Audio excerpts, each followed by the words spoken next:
obviously the offense put up a lot of yards, but how did you feel like they did, and how much can they still improve on? Yeah, it was good to put some guys in some multiple positions. I mean, I think I rotated 4 guys in there to snap the ball. You know, we had, like we said, I told you a while ago, I thought those backs are interchangeable. They all do some things well, very similar. You know, one thing with all the run game, I thought that was good was that the perimeter blocking. You know, some things we got to improve on, but I thought overall guys like Michael Pittman really fought. You know, showed his toughness. You know, I thought Jordan was poised. You know, made good decisions, didn't force anything. So of course, there's going to be a lot of correction. You know, just from now, Duquesne did a good job of presenting multiple fronts, which causes a little bit more communication. We had to check a couple of plays, and some guys kind of didn't get it and things like that. So, you know, every game we'll come up here and talk about correction of mistakes, but overall, you know, I thought it was a good game where we didn't have many, you know, focus penalties and alignment errors. We weren't screaming from the sideline about something, you know, so I thought that was good. Chris? You had 4 guys snap the ball. How did they do? And also Maurice Smith's on the depth chart. What would he bring if he's inserted into? Maurice has been hungry to get back, you know. So, I mean, he brings this experience. He's played the position for so long. He knows the offense. He's been in it for 3 years and things like that. So, I think we'd be fired up, you know, once he says he's going to practice. So, I think he will. So, I think that's a good thing looking forward to it. But overall, man, I mean, you know, having those guys in there is just really getting a chance to have multiple guys that can snap the football. So, I was pleased in that, but we didn't have anywhere we had the quarterback going to chase any. So, that was a good, you know, it was a good day. Brendan? There was a play out there, I forget the second quarter, third quarter, in which Dylan Gibbons about 15, 20 yards downfield, and he knocks the safety down. One, for him to be able to be that far downfield and make the block. How impressive is that? And then 2, I guess, what has Dylan brought to this offense now going into year 2 from a stability standpoint? Yeah, you know, we wanted to get the screen game going. You know, we knew that was one thing we wanted to kind of, you know, this year make a commitment to is committing to the screen game a little bit more. Which, you know, Coach Novell has always done in the past. We just kind of put an emphasis on it this year. And Dylan Gibbons, you know, he's a vet. You know, he's done it, you know, and at that position, he was playing center on that play. So that was good to see him get out and run. And you know, I think I saw him retweet that thing like 10 times. So I know he enjoyed it. But no, man, Dylan's a vet. He is experienced. He knows the offense. He can play both positions. So, you know, having him is a value that I can't even describe. It's immeasurable. You know, to have a guy like that been in the system and got some carryover and brings a toughness and leadership to the room. Jerry? 2-part question. One, you're facing a very good defensive front this week. How did you scout them? How did you prepare your game plan for them? And talk about the talent of that group, the challenge it is for you. Yeah, you know, they present problems because they're not only, you know, talented, but they're long, strong guys, you know. So what we do is we just study, you know, their tendencies, and I'm pretty sure they're breaking us down the same way, you know, and you know, welcome them, you know, big boy college football. Can play against good fronts, can play against good teams, can play against good talent. So it's not really more different in the preparation. It's just more of understanding what you're facing and how you're gonna put our kids in the best position to have success, you know, and you know, pretty much all fronts we play on from here on are gonna be pretty good. So, you know, I believe that our guys are up to the challenge, you know, and I walked past them not too long ago. They're already breaking up personnel cut-ups and film and moves and how you play these blocks and things like that. So, you know, I think they're welcoming the challenge, you know, and they understand it starts with the work. Aslan? Coach, you talked about just, you know, simplify things for all of us. You just say your job is to find the 5 best guys to start there on the offensive line. How do you kind of work through the math, I guess, when you look at a guy like Dylan and you kind of, I guess, assess his value of guard and then his value of center and then what that means for the person that has to kind of fill in for him? Is it a tough thing to figure out? Is it, you know, how do you go through that sort of process? It's more just the learning curve of understanding concepts before you have to do it at multiple spots. So, you know, early on, you know, Dylan played left guard. And that's what he played, and we never, you know, moved him because he was just coming in. He got here in June of last year. So it would be unfair to play him in multiple positions when you first get him. You know, I think that deters a lot of the learning because they can't just learn the position and the base concept of what we're trying to accomplish. But now that he's been in the system, he talks about the experience. Now he understands that position. He understands what we're trying to do. Now it makes you more multiple. Well, now you can kind of go play center or play the other guard position because now you're not, you know, reactionary thinking about what my job is. You understand the base concept of what we call it when we call it a scheme.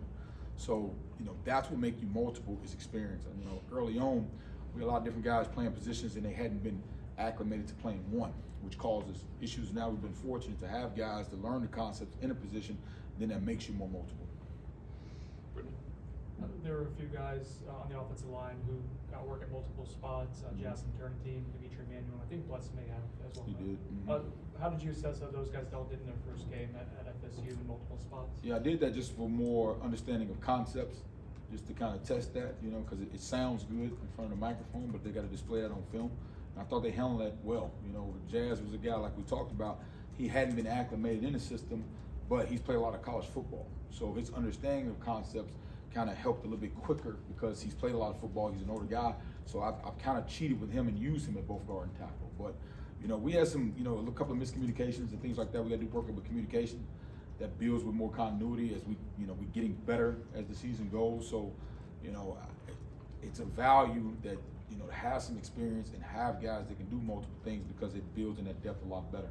So, you know, that's why you want those older guys like the Jazzes, the Dylans, the Darius Washingtons, and those guys, Rob Scott, who's played both tackle positions. And as that depth is building and those young guys are starting to come on, man, you know, we're still pushing this thing forward. Kurt? You got a number of receivers in the game, especially I know a few guys who maybe haven't had a ton of the in-game production, guys like Deuce Spann, Ken Trumportier had success. I guess, what do you think that could do for them going into this game where, I mean, obviously the competition will be a little tougher? The proudest thing I was there, you know, they didn't have many mental errors. You know, I mean, those guys are talented. They'll be able to catch the ball and run. A guy like Deuce, you know, who played quarterback in high school and now is playing full-time receiver and made that transition, you know, at the previous place. Seeing him have a full, you know, off season to be able to rep and do it, his confidence at a high level because he believed, you know, the first thing we talked about in our program is playing smart.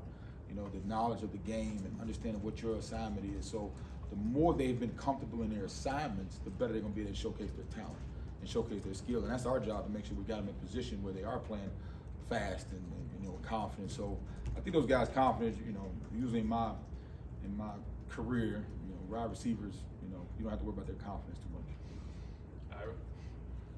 You also got some young offensive linemen in, Julian and Bryson and a couple of the other guys. Oh, yeah. What did you see out of them, and how good was that for them to just get that opportunity? You know, I think them running out on that in that field was a little different than running out there at practice. You know, I saw a little bit of the wide eye, but I think things calmed for them and slowed down. And you know, we was able to get. I mean, we got Julian out there, we got Daughtry out there, we got Estes Kanaya. You know, we were able to roll some multiple guys in there, but you know, you can't simulate that. You know, that's the reality of it. So to see those guys calm, and a couple of them got emotional after, just because that was the first time, you know, getting some live action. So just moving forward, it's about that progression of just getting better, you know, and just giving them like, hey, you can do this, and then a little bit more and a little bit more, and now their preparation goes up because now they want more because they want to be out there more. So just having those young guys around and giving them a little action, man, it goes a long way, just because you can't simulate that in a practice situation a lot of times. Aslan? Their defensive coordinator most recently was the linebackers coach for the Chiefs, and Coach Hormel talked about you guys maybe reach back and look at his previous experience coordinating defense, I guess, in Kentucky. Yeah. How do you go about trying to figure out what a guy's going to do, I guess, when you really haven't seen anything on tape this season? Is it the recency of what he's done most recently, his previous job, or is it what he did at his previous spot when he was in this same sort of title as a coordinator? Yeah. Coaches mostly stick with what they've had success with, but also they have to evaluate the personnel that's in-house. So, you know, you can sit down and throw a playbook down, but you got to make sure it fits the guys that's on the roster. Like we all know, you know, the strength of the room is the D-line and things like that. So we studied not only the previous stop they've been where they had success in front and, you know, situational work, whether it be the Chiefs, whether it be Kentucky, however far you want to go back, but you also have to study the personnel that's in front of you, because those are the guys that's going to run out there and do the scheme. So how they play blocks, how they play eyes, and things like that. So it's all inclusive in all that information to come out with the best idea which concepts you're gonna get. I mean, that said, looking at guys like Mason Smith, BJ Ojolari, Oh, yeah. how would you kind of assess how they're going to try to attack you guys? I mean, how much you make away with just what's your feeling and your, I guess, respect level for those players? No, man, high respect, because the one, I know how they coach. You know, they're gonna be disciplined. They're gonna play with hands. They know how to, you know, play those gap and a half, two gap techniques, and you know, attacking. They're kind of going into, you know, some of the, you know, they're gonna play a base, make sure they can stop the run, and you know, everybody's kind of going to these run twist deals and things like that. So my respect for them goes into the work I know that they're getting from coaching. Like I know how they're attacking. I know how they're attacking today. So we got our work cut out for us, and more than just the talent level, just the effort, the workload. I mean, those guys are growing. That guy was a freshman, now he's coming back and doing it. I mean, my respect for them goes because I know the work that they're doing and their excitement from getting the new staff. So, you know, we better come ready to work. Go to Ira for the last one. Kind of by definition, defensive linemen are usually a little bit more athletic than offensive linemen. I've heard that. Is there an inherent mindset to offensive linemen that comes with that? Yeah, I mean, you know, sometimes we make fun of D-line, D-line because they come out and do a lot of drills. You know, it's like a drill practice where we have to understand what front they're going to be in, what the pressure is, whether it be 3 down, 4 down, strong side pressure, weak side pressure, middle pressure. I got to understand who I'm working with. There's a little bit of a mental processing out there. You know, it's not many times I can just go out there and say, be a better athlete. You know, we got to learn how to work together and work as a unit. You know, the 5 is one kind of mentality of understanding how we're going to defeat what they present as a complete defense, you know. So I think, you know, O-linemen have a chip on their shoulder because, you know, we try to be the guys that can dissect information and also still be able to attack. You know, it's not many times we can just say, hey, tackle, go do your thing, man, go dominate. You know what I mean? Like it's more of a collective thoughts and process to be able to be on the same page and be able to find our angles. Like, hey, we might need a little help here on this 3 technique, or hey, that linebacker's a little wide. I'm gonna hang with you a little bit more here, but I got to go eventually. So being able to dissect all that information takes a lot of pride in their preparation. So I like how those guys they come in together, they study together, they meet together. It's more growing that unit mentality, but you know, also, yeah, D linemen they're special. So you better find a way to work together and find your angles and your advantage points to, you know, get the job done. Awesome. Thanks, Coach. Appreciate it.